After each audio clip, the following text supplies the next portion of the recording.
इस वीडियो के अंदर मैं एक्सप्लेन करने वाला हूँ बैटल थ्रू द वेन के एपिसोड 48 को, जो कि एक नोवेल बेस्ड होगा। इसलिए स्टोरी और सीन्स आपस में मैच नहीं करेंगे। और जैसा कि आपने लास्ट एपिसोड के अंदर देखा था, गीली ऑप्शन हाउस रखना चाहता था फैंग सिटी के अंदर, पर गीली को ब्लैक लायंस के मेंबरों से डर लग रहा होता। तो जियान बोलता है टेंशन लेने की बात नहीं है, मैं हूँ, तो बस ऑप्शन पे ध्यान दो। तो गीली भी ऐसे ही करता और फैंग सिटी के अंदर एक बहुत ही बड़ा ऑप्शन रख देता है। और उसने ऑप्शन हाउस के लिए छोटे मोटे बड़े मोटे काने सभी क्लैनों को बुलाया था। और इस ऑप्शन हाउस के अंदर बहुत सारी चीजों के ऑप्शन लगाए जाएंगे, जैसे कि फैंग सिटी से मिली हुई ट्रेजर्स, फैंग के द्वारा करी गई रिफाइंड पिल्स, और साथ ही जियान ने भी ऑप्शन हाउस के लिए काफी सारी पिलों को रिफाइन किया था। और वहीं पे इस ऑप्शन हाउस के अंदर कोई दंगा वंगा ना हो जाए, इसलिए जियान ने इस ऑप्शन हाउस के गार्ड के तौर पे क्वीन मेडुसा को रखा था। पर इस काम के लिए क्वीन मेडुसा को मनाना बिल्कुल भी आसान नहीं था। पर जियान ने क्वीन मेडुसा को धमकी दी थी, अगर उसे सोल रिकवरी पिल चाहिए तो उसे ऑप्शन हाउस का गार्ड बनना पड़ेगा। इसलिए बेचारी क्वीन मेडुसा इस काम के लिए भी मान जाती है। और वहीं पे इस ऑप्शन हाउस के अंदर ब्लैक कॉर्नर के सबसे पावरफुल लोग आ रहे होते हैं, और उन्हीं में वो तीनों पावरफुल क्लैन भी होते हैं। और उन सभी लोगों में मिस्टर सिल्वर और गोल्ड भी होते हैं, और साथ ही उनके साथ ब्लैक लायंस के लोग भी होते हैं। और ये यहाँ पे कोई भी चीज को खरीदने के लिए नहीं आए थे, ये तो बस इसलिए आए थे कि ये ऑप्शन हाउस किसने रखा है और वो कितना ज्यादा पावरफुल है। और वहीं पे ये ऑप्शन काफी बड़े हॉल के अंदर हो रहा होता है, तभी स्टेज के ऊपर गीली आ जाता है और वो सभी लोगों से बोलता, मेरे भाइयों और उनकी बहनों, आज यहाँ पे जो ऑप्शन होने वाला है उसका करता धरता मैं हूँ। अगर किसी को कोई भी प्रॉब्लम है तो आप मुझसे बोल सकते हो। और साथ ही ऑप्शन के लिए बहुत सारी चीजें आने वाली, जिसे देखकर आपकी सारी तकलीफें दूर हो जाएंगी। इसलिए उन चीजों को खरीदने के लिए दिल से बोली लगाइए और अपनी जेब को खाली करिए। और फिर मिस्टर सिल्वर और गोल्ड गीली को देखकर बोलते हैं, क्या ये लड़का ही जी गेट का लीडर है? और क्या ये लड़का इतना ज्यादा पावरफुल कि इसने ब्लैक कॉर्नर के 3 सबसे पावरफुल ग्रुपों को हरा दिया? पर तभी मिस्टर सिल्वर और गोल्ड आगे आते और गीली से बोलते हैं, गीली तुम्हारी हिम्मत इतनी ज्यादा कैसे बढ़ गई? पहले तो तुमने फैंग सिटी को कब्जा और अब उनकी चीजों की बोली लगा रहे हो। शायद तुम्हें मालूम नहीं, इस फैंग सिटी के असली मालिक हैंग फैंग थे। अब उनके मरने के बाद इस सिटी के ऊपर ब्लैक लायंस का हक है, इसलिए अपनी दुकान को बंद कर और यहाँ से फूट ले ना आ जाता। और बोलता, मिस्टर सिल्वर और गोल्ड आप शायद भूल रहे हो, जब मेरी और हैंग फैंग की लास्ट टाइम फाइट हुई थी तब उसने बोला था अगर मैंने उसे हरा दिया तो उसकी हर एक चीज मेरी हो जाएगी। इस वजह से अब ये सिटी मेरी है। और जब जियान को वहाँ पे मिस्टर सिल्वर और गोल्ड देखते तो वो काफी ज्यादा डर जाते हैं, पर वो ऐसा कोई भी रिएक्शन नहीं देते कि वो जियान से डर गए, क्योंकि वहाँ पे काफी सारे लोग थे। तभी मिस्टर सिल्वर बोलता, जियान तुम्हारी हिम्मत इतनी कैसे बढ़ गई कि तुमने फैंग सिटी के ऊपर कब्जा कर लिया? शायद तुम भूल रहे हो कि हमारा ब्लैक लायंस कितना ज्यादा पावरफुल है। तो जियान बोलते, तुम्हारे ब्लैक लायंस की माँ की आंख, क्योंकि तुम्हारे ब्लैक लायंस के अंदर एक भी मेंबर ऐसा नहीं जो मेरा कुछ भी बिगाड़ पाए। और हाँ, अगर तुम दोनों ने यहाँ पे कोई भी पंगा खड़ा करने की कोशिश की तो तुम अपनी मौत के जिम्मेदार खुद होगे। ये सुनती मिस्टर सिल्वर और गोल्ड काफी ज्यादा भड़क जाते और बोलते, क्या तुम मुझसे फाइट करना चाहते हो? तो जियान बोलता, मैं डरता थोड़ी ना हूं तुमसे, आ जाओ एक एक करके देख लेते वन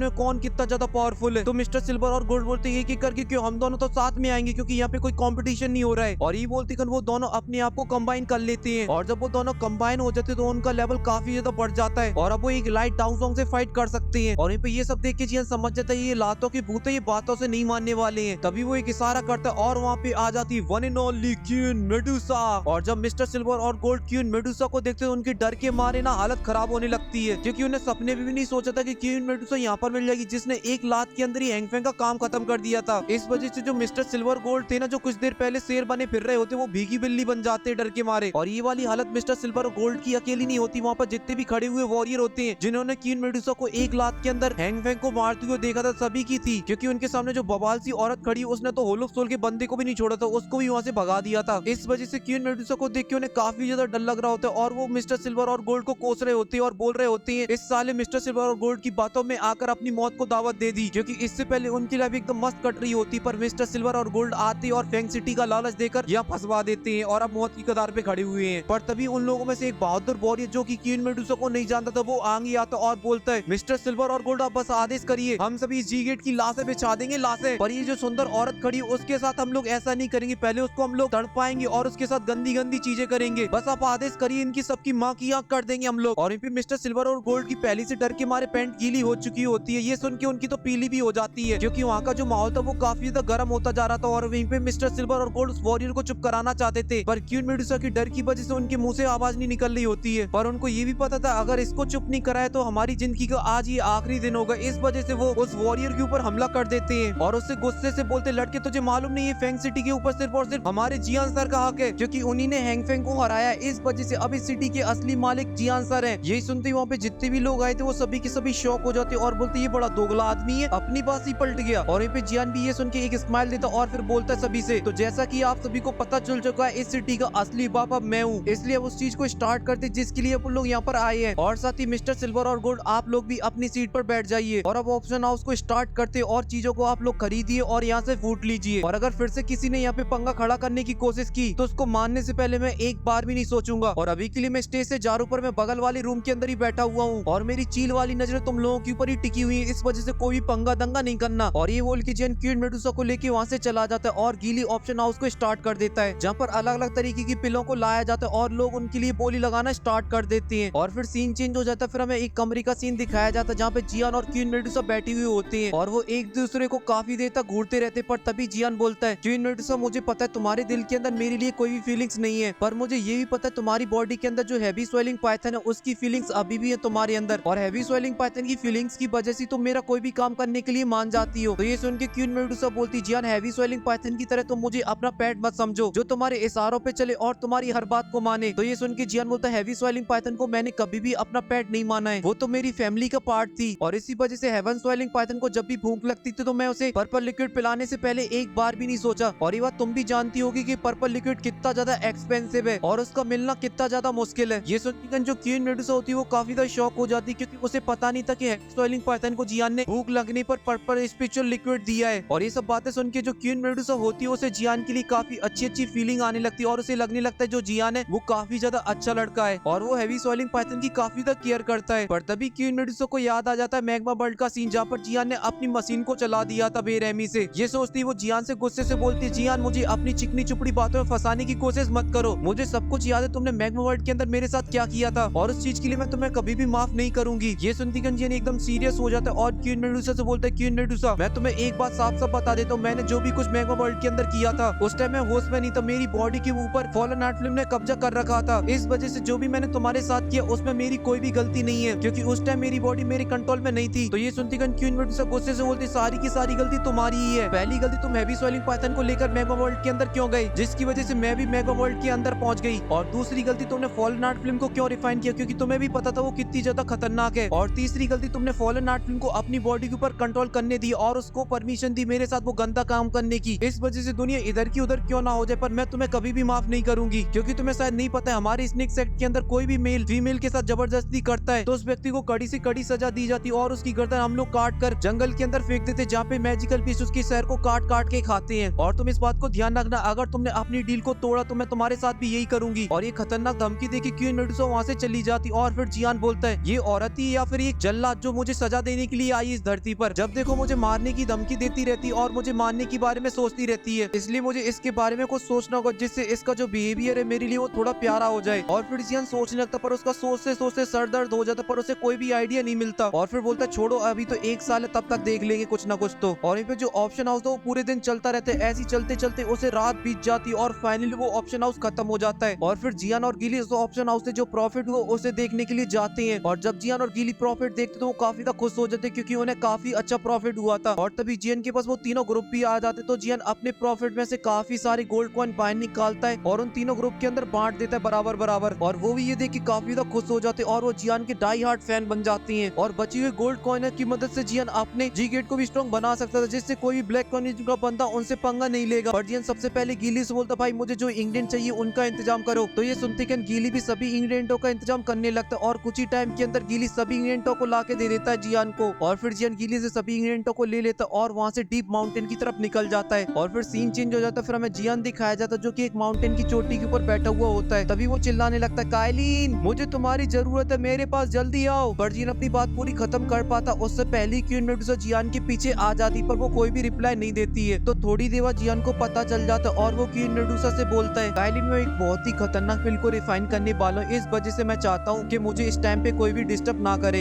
इसलिए तुम इस बात का ध्यान रखना और किसी को यहाँ पे नहीं आने देना। और ये बोल के जियान स्पेस स्टोरिंग में से हैंगफेंग की कढ़ाई को बाहर निकाल लेता है और अपनी ग्लेस फ्लेम को भी बाहर निकाल कर फिल्म को रिफाइन करना स्टार्ट कर देता है, जहाँ पे जियान एक एक करके सभी मेडिकल इंग्रेडिएंट कढ़ाई के अंदर डालने लगता है और अपनी डार्क ग्रीन कलर की फ्लेम की मदद से सभी को रिफाइन करने लगता है। और जियान की जो डार्क ग्रीन कलर की फ्लेम थी वो काफी ज्यादा हाई टेम्परेचर की फ्लेम थी, इस वजह से वो बहुत ही आसानी से सभी इंग्रेडिएंटों को रिफाइन कर देती है, जिस वजह से वो सभी के सभी लिक्विड फॉर्म के अंदर कन्वर्ट हो जाते हैं। और फिर जियान अपनी फ्लेम की मदद से उसके अंदर जो भी इम्प्योरिटीज होती है लिक्विड के अंदर उनको बाहर निकालने लगता है और वो कुछ ही देर में पूरी तरीके से लिक्विड प्योर कर देता है। और फिर जियान अपने हाथ से मास्टर की रिंग को बाहर निकालता है और कढ़ाई के अंदर डाल देता है, पर जैसी रिंग कढ़ाई के अंदर जाती है वो यहाँ भागने लगती है, पर जियान रिंग को बिल्कुल भी नहीं छेड़ता और उसको वो करने देता जो वो करना चाहती थी और फिर थोड़ी देर वो मास्टर की जो रिंग होती है वो रुक जाती है, क्योंकि रिंग को समझ में आ जाता है जो कढ़ाई के अंदर जो लिक्विड फ्लो हो रहा है वो उसके लिए काफी ज्यादा इंपॉर्टेंट है और उसके लिए वो काफी ज्यादा फायदेमंद होगा। इसलिए वो रिंग उस कढ़ाई के अंदर जो लिक्विड होता है उसे पीना स्टार्ट कर देती है, मतलब चूसना स्टार्ट कर देती है, जो कुछ भी बोलना चाहो। और फिर उसके बाद क्या होगा उसको जानने के लिए आपको करना पड़ेगा थोड़ा सा इंतजार, क्योंकि इसकी आगे की जो वीडियो मेरी सेकंड चैनल क्यूट लव फेलियंट पर आएगी। और अगर आप चाहते हो कि जल्द से जल्द आते तो इस वीडियो पे करा दीजिए 15 के लाइक और 1 के कमेंट, क्योंकि असली मजा तो उसी एपिसोड के अंदर आने वाला है जहाँ पे क्वीन मेडुसा का दिल गार्डन गार्डन हो जाएगा और हमारे मास्टर डीप स्लीप से बाहर आकर एक दंगा पंगा कर देंगे। और साथ ही एपिसोड 49 के अंदर एक बहुत ही प्यारा सीन है वो दिखा दिया स्टूडियो ने, तो मजा ही आ जाएगा, जहाँ पे जीआर और मास्टर मस्त बैठे हुए होते हैं और दोनों मैथ के स्टूडेंट बन जाते और वो सभी चीजों को लेट करने लगते, मतलब मैं डाउजंग पे पहुंच जाऊंगा तब ये कर डालूंगा, मैं डाउशंग पे पहुंच जाऊंगा तब मैं ये कर डालूंगा। और इस वाले सीन के बारे में मैंने आपको पहले भी बताया है, पर हाँ एक गारंटी जरूर दे सकता हूँ, स्टूडियो ना दिखा है पर भाई तुम्हारा मतलब लड़कों का भाई लड़कियों का भाई नहीं हूँ मैं, जरूर डिटेल में एक्सप्लेन करूंगा अपनी नोवेल की वीडियो के अंदर, क्योंकि मुझे वो सीन बहुत ज्यादा पसंद है। बस आप लोग अपना प्यार देते रहिए और मैं मिलता हूँ आपसे नेक्स्ट वीडियो में, तब तक के लिए बाय।